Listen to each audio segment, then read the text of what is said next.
So I know I'm a little late in giving my opinion on this whole situation with Disney having bought Lucasfilm, but nonetheless, I'm doing it anyway.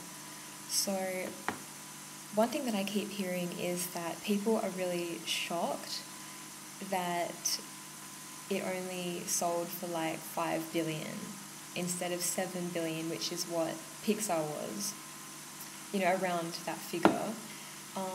My opinion is that, 2 billion out of 7 or 5, whatever, who cares? But, on a more serious note, or a less serious note, okay, is Star Wars and Lucasfilm worth less than Pixar? I guess that depends on your opinion, but the fact is that there's actually more to it than that. And no, I'm not going to tell you that the prequels drove down the pre-existing value, although that does sound pretty plausible. But no, there's actually another catch to it, and that is that even though Disney did buy the rights to Lucasfilm and Star Wars, they don't actually have any rights to the pre-existing Star Wars films because those films are still tied up in contracts with other studios. So basically they just bought the rights to produce new Star Wars films, and they just bought the Star Wars trademark, so they can sell, so it's just like a commercial thing. And yeah, so it's good. It's actually good for Star Wars fans, because if anyone can handle a franchise this big and this, heavily marketed, exploited work of art, then Disney can. And I think it's a good thing. But okay, back to what I was saying.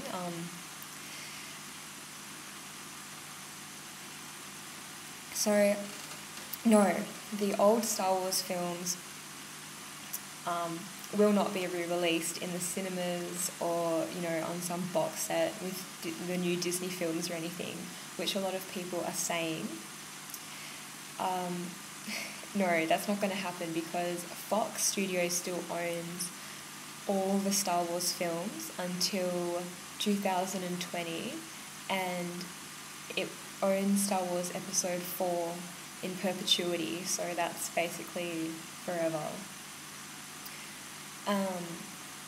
And similarly, the Indiana Jones stories and movies are owned by Paramount, so Disney actually can't, create any of those new films, new stories, have anything to do with that unless they buy those contracts as well.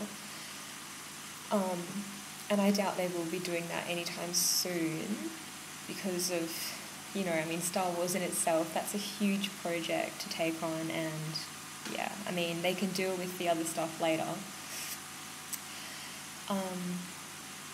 And another thought that people have been having is, will the stories take place in the same world as the old Star Wars films? No, they won't. That's over.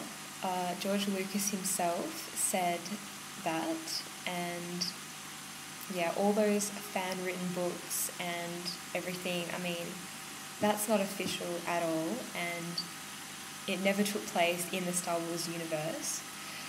He feels very adamant about that.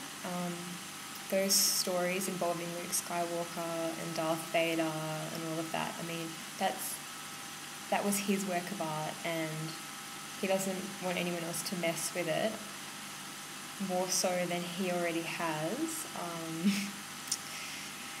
So that's completely understandable.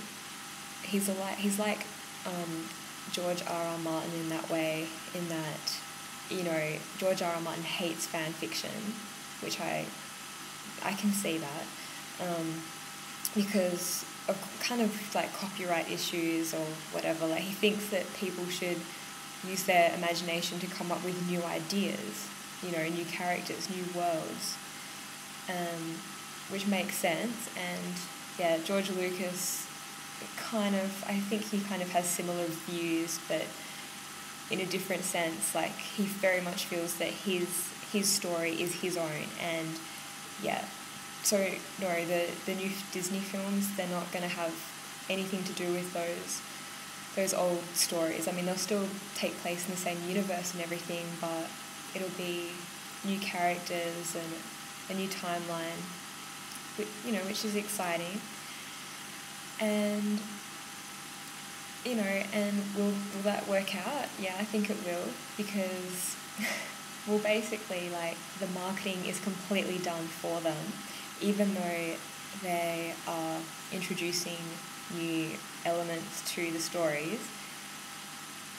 It's going to sell tickets, like this movie is going to do really, really well.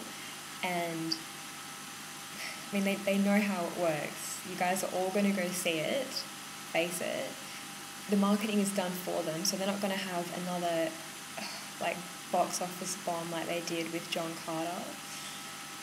Yeah, so clearly they've already tried to go down that path before. They've tried to create like a new franchise of their own, and it did not work. I mean, I think they sunk about over $300 million into John Carter.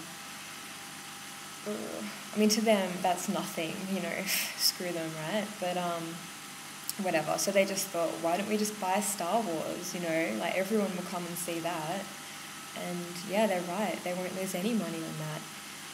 So, yeah, that's how it is, really. So if you're wondering why it was considerably cheap, it's because of that reason. They don't have the rights to any of the past films. They've basically just bought the trademark. And George Lucas also donated most of his money that he got from Disney, possibly almost all of it, I'm not sure, but a huge amount of money to education, which is awesome. I mean, that's the best thing to donate money to, the best thing, and for reasons that I understand and he also clearly understands. So that's very admirable, and he saved a lot of face just with that. So I guess at the end of the day, everyone wins, and I'm looking forward to seeing what Disney come up with. And as for directors, I think that Gore Verbinski would be a really, really good director to have doing Star Wars. He did the Pirates of the Caribbean films, and including At World's End, which is one of the most, if not the most, expensive film ever made, which I didn't know until, I saw the making of or whatever. And at least at the time it was the most expensive. And yeah, so who else but him could manage a huge film like Star Wars?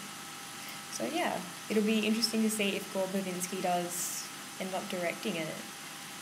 Anyway, I'm looking forward to seeing how it turns out and what they come up with, and I think it'll be good. Fingers crossed anyway.